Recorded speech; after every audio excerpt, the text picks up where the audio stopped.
You sit down to get something done, but your thoughts keep jumping between things you haven't finished, decisions you still need to make, and ideas that never fully land. And even when you're not doing that much physically, you still feel mentally drained. Not because you're not capable, but because your mind is carrying more than it's structured to handle. And most people don't realize this. Mental fatigue doesn't just come from doing too much. It comes from how your thinking is being managed. What you're actually dealing with is your mental system, how you process information, make decisions, and maintain focus. And when that system gets overloaded, even simple tasks start to feel harder than they should. We'll take a look at how to check on this in just a moment. But first, you need to see where this actually starts. So when this starts happening, most people try to fix it by pushing through it. They try to focus harder, stay productive, get more done. And yeah, sometimes that works, temporarily. But then the same thing shows up again. And this is where it gets misread.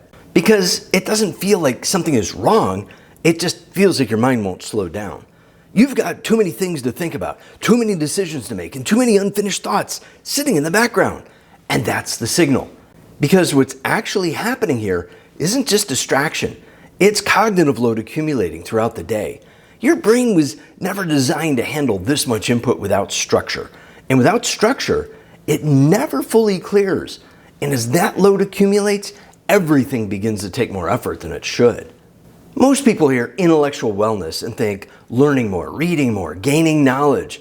And those things matter, but that's not really what this is. Intellectual wellness is how your mind handles information, how you make decisions, and how clearly you're able to focus. And once you look at it that way, something becomes really clear. It's not about how much you know, it's about how well your system can process and handle what you know. Because your intellectual system isn't neutral. It's either helping you stay clear and focused, or it's quietly creating overload that leads to distraction, indecision, and mental fatigue. And structure is what reduces that strain. It allows your thinking to operate with less resistance. And once that system is working the way it should, this is where intellectual resilience starts to show up. Not in a big dramatic way, but in how your thinking actually feels. When your mental system is supporting you, your thoughts feel organized, decisions feel clearer. You're able to focus without constantly shifting your attention. And when something demands more thinking, you can think through it without feeling overwhelmed. And things actually get resolved. They don't just stay open in the background. And that's the part most people overlook. It's not about thinking more, it's about thinking clearly and efficiently. Now compare that to when your system isn't supporting you. Your thoughts feel scattered. You overthink simple decisions. You lose focus more easily, and instead of resolving things, they stay open in your mind. And that's where it begins to accumulate, because now it's not just one thought. It's a pattern that keeps repeating. This is what it actually looks like in real life. You keep thinking about something, but never fully decide on it. It stays open in your mind, taking up more space than it should. Or you start something, but your attention shifts before you finish it.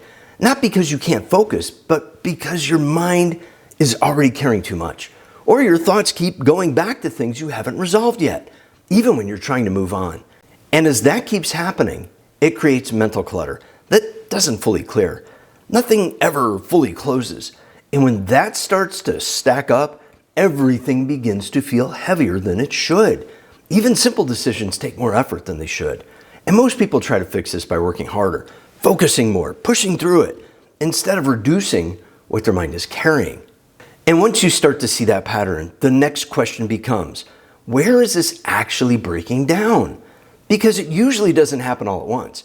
It shows up in specific areas, sometimes in ways you don't immediately connect. And none of it feels extreme, but it keeps repeating. That pattern is the signal. And this is exactly why having a way to actually look at this matters. Because without it, you're just guessing. And most people, unfortunately, guess wrong. So as we go through this next part, pay attention to which one feels most familiar to you. Where it usually starts breaking down in your thinking. 1. Mental clarity and focus. For some people, it starts with clarity. Your thinking feels scattered. It's harder to stay focused on one thing at a time. You get pulled in different directions, and it takes more effort to get back on track. And when that keeps happening, it becomes harder to make consistent progress.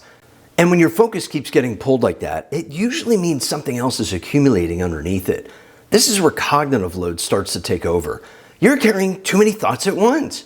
Your mind feels constantly active, even when you're not working. And it becomes harder to prioritize what actually matters because everything feels like it needs your attention at the same time. And when everything feels like it matters at once, something else begins to happen. This is where engagement begins to drop. You feel less mentally involved in what you're doing. Things begin to feel repetitive or harder to stay interested in. And this is something most people ignore because mental fatigue doesn't just come from overload. It can also come from not being mentally engaged.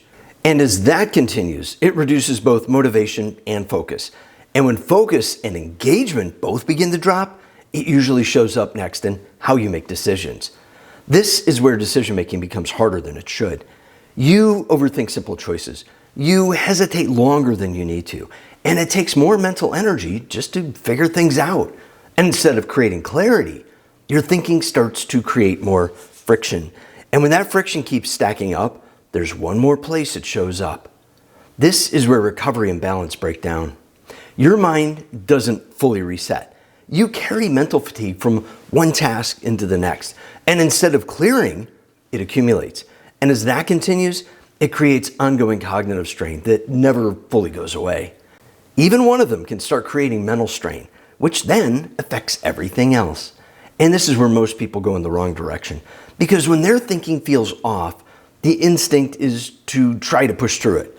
They try to think harder, focus more, stay productive, and sometimes that works for a little while. And then the same thing shows up again. And this is the part that doesn't get noticed. The load isn't going away. It's just being carried forward. So instead of clearing, it accumulates under everything else. And as that continues, your thinking begins to feel fuzzy, not clearer. Because this isn't about thinking more. It's about how your thinking is structured. And when that's off, trying harder doesn't fix it. It just adds more cognitive strain.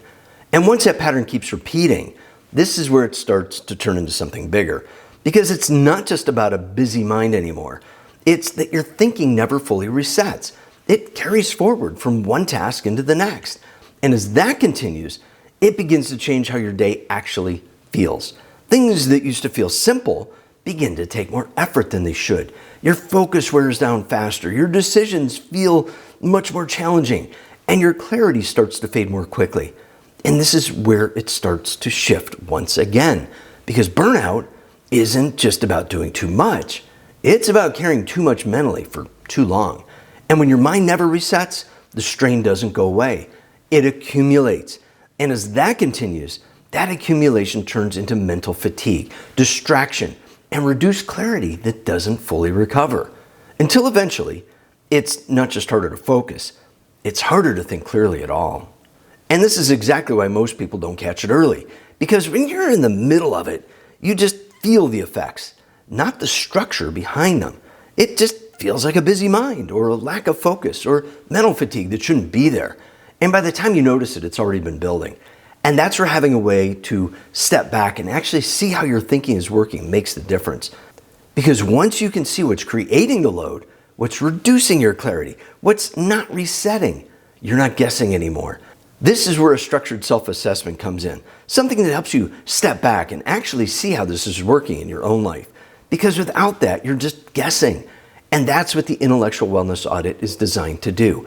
It turns something that feels unclear into something you can actually see. If you want to go through it for yourself, it's available on the Great Discovery platform. I've linked it in the description and in the pinned comment, so you can find it easily. Once you start looking at this clearly, you'll probably notice something else. This doesn't stay in just one area. Your thinking affects how you make decisions, how you stay focused, and how consistently you show up. And in the next video, we're going to look at another area that might be affecting you in a completely different way, but is just as important when it comes to staying consistent and avoiding burnout. I'll see you in that one.